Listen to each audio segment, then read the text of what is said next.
মন্ত্রী আরে সে রাজসভা শুরু হয়েছে এই বেন্ডিয়া কালে এখনো গোপাল আয় না কিসের দিনে? মহারাজ আপনি গোপাল গোপাল হরতে হরতেই মরবেন। মন্ত্রী আমি ওই বাইলি কথাটা বলি নাই মহারাজ, আমি বলতে আছি যে গোপালের মধ্যে কি আছে যা আমার মধ্যে নাই। আমাকে বলেন কি লাগবে আপনার? পার্থক্য আছে মন্ত্রী মশাই। কি পার্থক্য আছে সভাকবি কও? রাজসভা শুরু করতে গোপালের লেজুড়ি, মন্ত্রীর পেট পিঠের সাথে গোপালের বড় ভুড়ি। লাথি মারমু কবি, সভা কবি লাথি মারমু। এই থামো তোমরা। আচ্ছা মন্ত্রী, গোপাল হাঙ্গারাই তোমার কি হারে যার কারণে বেন্ডি কালে রাজসভায় আইতে গোপালের দেরি হয়? গোপাল মনে হয় আঙ্গারায় জুয়া খেলে। কথা সত্য না হইতে পারে মহারাজ, মোর মনে হয় গোপাল হাঙ্গারায় ঘুমাইতে পারে না। ঘুম ছিল না দুটি চোখের পাতায়। এই থামো তুমি সভা কবি, ঘুম ছিল না চোখের পাতায়, আর তোমার কথা হয় হলো বলা, তোমার কথা হয়। তুমি বিজ্ঞানী মানুষ, তুমি বিজ্ঞান নিয়ে পড়ে থাকবা। গোপাল ঘুম হয়নি রাত্রি, তা তুমি জানলে কি? হ্যাঁ, তুমি কি গোপালের বউ নাকি তুমি গোপালের বাচ্চা ছো? হলো বাড়া, গোপালের রাত্রি ঘুম হয় না, তা আমার কাছে একটা সালসা খালি তো হয়। তোমার ওই কচুর গাড়ি সেচা শালসা। সারা মানে কিন্তু বিজ্ঞানী দাড়ি মোজ পায়ে গেছে, এনে তোমার আক্কেল ভালো না। রাত সবাই বসে কি কথা করতে হয় বোঝো না? থামো তোমরা, আমি কত টেনশনে আছি। আচ্ছা সভাকবি, তুমি একটা কবিতা কও দেখি, আমার মনোরঞ্জন করো। রাজসভায় দেরি করে মোদির গোপাল ভার, রাজা মশাই গাবি হলে গোপাল হবে ষাঁড়। সভাকবি এটা লাথি মার, আরে লাথি মার। মহারাজ, আপনি মূর্খদের কথায় কান দিবেন না তো। আমার মনে হচ্ছে গোপাল আসতেছে। গোপাল আইতে আছে, এটা তুমি কেমনে জানলা রাজপণ্ডিত? মহারাজ, আমি কি, আমি পণ্ডিত? আমি যদি জ্ঞানী না হতাম, আমি যদি গাদাই হতাম, তাহলে তো আমি এই রাজ্যের রাজাই হতাম। হ্যাঁ এটা তুমি ঠিক কথা কইছো, রাজপণ্ডিত। মূর্খের মতো চেঁচাবেন না রাজা মশাই। আমি তো টের পাচ্ছি গোপাল আসতেছে। ওই যে পা ঘুষে ঘুষে খড়ং পায়ে দিয়ে আসতেছে, আমি তো টের পাচ্ছি।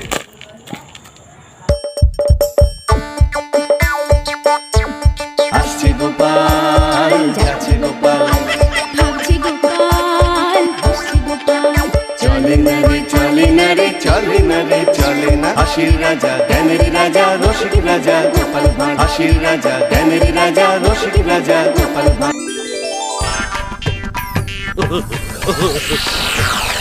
হালার পর হালায় আইছে।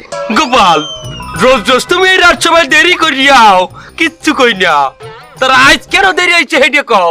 শোনেন মহারাজ, আমার বুদ্ধির কাহিনী, আমার বুদ্ধির বারে এখন অনেক কিছু অনেক জায়গায় হইয়া যায়। কালকে রাইতে ঘুমাইছি, ঘুমের ঘরে স্বপ্নে দেখি আমি ছোট করে গেছি ছোটটা করতে, ছোট করে গেছি করছি, কিন্তু বেন্যাকালে ঘুম দুইটা দিয়ে ওটা বিছনা হইয়া গেছে। তারপর মহারাজ হনেন গিন্নি টের পাওয়ার আগে আমি খাতা কাপড়টি ধুইয়া হিয়া হুগাইয়া পরে ধুইয়াইছি যাতে গিন্নি টের না পায়।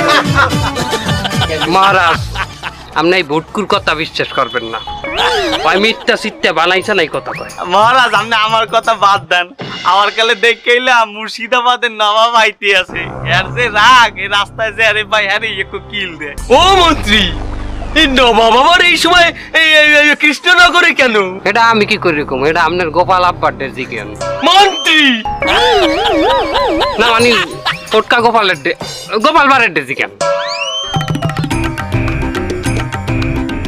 কিরে কৃষ্ণচন্দ্র, ওটা লাগবে না, বসো। চারিপাশের রাজ্য থেকে তোমার রাজ্যের যে দ্রব্যমূল্যের যে দাম, সেটা কি তুমি জানো? কত বাড়িছো খোঁজ রাখো তুমি? হন বটা কটা, এ রাজ্যের প্রত্যেকটা ব্যবসায়ীকে বললে দিবি যে জিনিসপাতির দাম জানো এক টাকাও না কমে। মন্ত্রী মশাই যে দাম নির্ধারণ করিয়ে দিয়েছে সেই দামই যেন বেচা কিনা করে, ঠিক আছে? মন্ত্রী মশাই, আপনি যে দাম নির্ধারণ করছেন ওই দাম তো মেলা বেশি, তো ওই দামে আমরা কেমনি কিনে খাবো? আমাকেও তো কিনে খাওয়া লাগবে। রে মাউগরপু, কোনোদিন একটা জিনিস কিন গিয়ে খাইছো? আয় হে মাউগরপু, করো দেই চুরি। তো চুরি করে খাই ওটার দাম বেশি না, তো দাম তো বেশি। মন্ত্রী মশাই এইভাবে বলবেন না। আপনার নুন খাই ঠিক আছে, নেমো খার আমি তো কোনোদিন করিনি। কতবার কেলানি খাইছি আপনার জন্য, জেলেও গেছি কতবার। তা জেল দিয়ে ছাড়াইছে কেটা? জেলে তো আপনার জন্যই গেছি। ছাড়াইছে কেটা? আপনার জন্যই তো জেলে গেছি। ছাড়াইছে কেটা? ছাড়াইছে কেটা? আপনিই ছাড়াইছেন। আপনি ছাড়াইছেন। যা প্রত্যেককে কই দিবি যে মন্ত্রী যে দাম নির্ধারণ করছে ওই দামে যেন বেচা কিনে করে, আর মন্ত্রী এসে টাকা কালেকশন করে নেবেন। আচ্ছা মন্ত্রী মশাই, হ্যাঁ। ওই কালেকশনের যে টাকার ব্যাপারটা, ওইটা কি আমরা দুজনই উঠাবো তো নাকি? আমি চোরের ডে টাকা কালেকশন করতে দেই না, চোরের ডে টাকা কালেকশন করতে দিব আমি। তা মন্ত্রী মশাই ওরে বিশ্বাস না হলে আমারে দেন, আমি কালেকশন করি। মাউয়ার পো তুই একটা বেশি উজাইছো, তুমি গণ কথা কও। এই বড় আওরে লই যা, যাওয়ার সামনে সরা আপনি যে মার দেন চুরি করে ধরা খাই ওই মার খাই আমি। যাই মন্ত্রী মশাই যাই। কি কইতে আছেন নবাব? দ্রব্যমূল্যের দাম বাড়ছে, তা আবার আমার রাজ্যে? কই আমি তো সেটা জানি না। তা তুমি জানবা কি করে? তুমি কি দ্রব্যমূল্য কিনে খাও? তুমি তো রাজা হইছো, মহারাজা হইছো, তোমার তো কিছু কিনা লাগে না, সব তো ফাও খাও। নবাব, সত্যিই কি আমাগো কৃষ্ণনগরের দ্রব্যমূল্যের দাম বাড়ি গেছে? এখন ওরে পিটেতে ইচ্ছে করে না উজির। জাহাপানা, হাত থাকতে মুখ দিয়ে কেন মারতিছেন? 2 ঘা দেন, তারপরে কথা বলেন। না থাক। শোনো কৃষ্ণচন্দ্র, দ্রব্যমূল্যের এই দাম যদি তুমি কমাতে না পারো, তোমার আমি কল্লা আলাদা করব, আর তোমার ওই বডিটা আমি শুলে চড়াবো। তোমারে মাত্র 1 মাস টাইম দিলাম আমি। জাহাপানা, আপনি 60-60টা রাজ্যের একজন নবাব, আপনি তারে 1 মাস সময় দিয়ে আপনি নিজেই ছোট হচ্ছেন। আপনি বলেন কেন যে আপনি নবাব? আপনি ওনারে 15 দিনের সময় দেন। বুঝি তুমি ঠিক বলিস কৃষ্ণচন্দ্র, তোমার মাত্র 15 দিন সময় দিলাম, এর ভিতরে তুমি দ্রব্যমূল্যের দাম কমাবা, নাইলে কিন্তু তোমারে আমি আগে যা বলেছি তাই। না হলে রাজ্য আমার।